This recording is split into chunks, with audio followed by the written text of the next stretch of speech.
the Traveler. What is it? Where does it come from? Why is it here? For 7 centuries, we've idolized, even worshipped, this giant sphere in the sky. We've looked at it as a protector, as a savior. But what if it isn't? What if its intentions are more malicious? For something we care so much about, much of it still remains a mystery.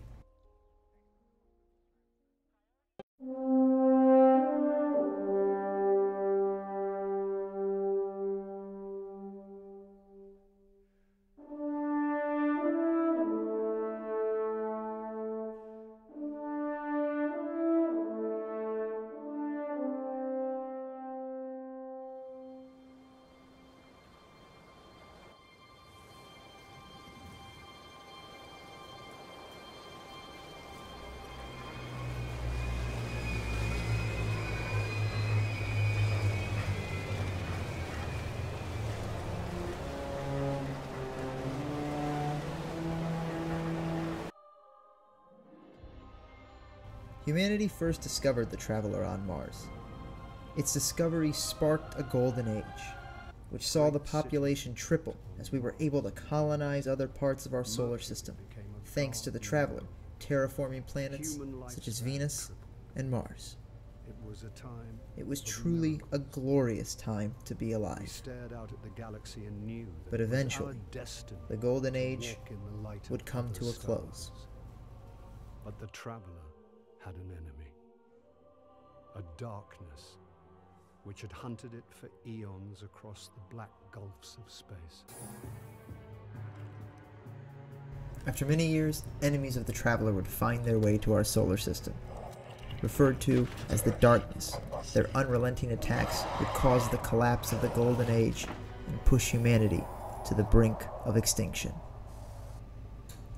In its last dying breath, however, the Traveler would sacrifice itself to save what remained of the human race.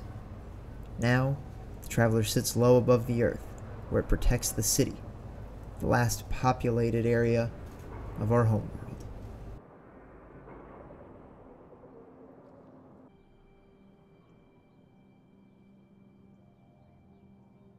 But what exactly is the Traveler? Many have theorized that it is indeed just that. A wandering sphere whose true origin will forever be unknown, heralding from some ancient time in the farthest reaches of space. But does it have a purpose? There are some out there who believe that the Traveler is a Dyson sphere. A Dyson sphere was first proposed by physicist Freeman Dyson in 1960. Freeman knew that to deal with rising energy consumption and the inevitable depletion of fossil and nuclear fuels, our civilization would have to find a way to maximize our star's energy. Dyson originally proposed this concept as a series of structures, such as satellites orbiting the sun, in what is called the Dyson swarm. Science fiction's take on the sphere, however, has it being a giant globe that encased the star entirely. Now, while that was impossible for us to build at the time of our discovery of the Traveler, perhaps it wasn't so hard for a more advanced species. Perhaps they had enough material in their system to construct the device to meet their own rising energy needs. But maybe they ran into an issue that we were facing around the time of the sphere's initial proposal. Because of a lack of gravity, the sphere would ultimately end up free-floating in space. Obviously, they would need to figure out a way to balance the structure in relation to the star to avoid a collision, but perhaps their device sent it off somehow from their own system. And ultimately, the star ended up drifting into other systems, blessing its inhabitants with bountiful energy and light from its star. Then, just like it had done before, it ends up abandoning that species, who then, in turn, chase it across the galaxy to preserve what was once their proud race. Now, while this belief may have weight, it doesn't really give the Traveler a purpose, or at least one that it itself is conscious of.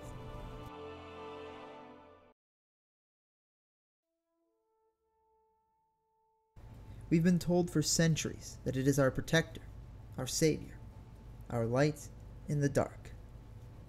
There are some, however, who question this. What if the Traveler isn't our salvation, but instead our doom?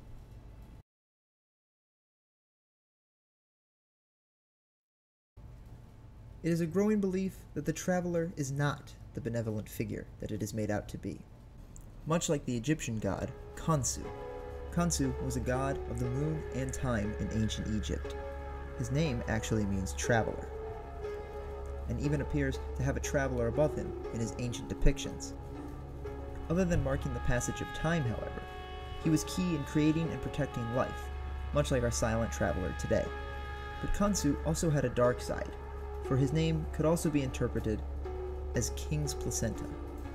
He was believed to be the one to slay the pharaoh's enemies and rip out their innards for the king's use. He eventually became known as the one who lives on hearts.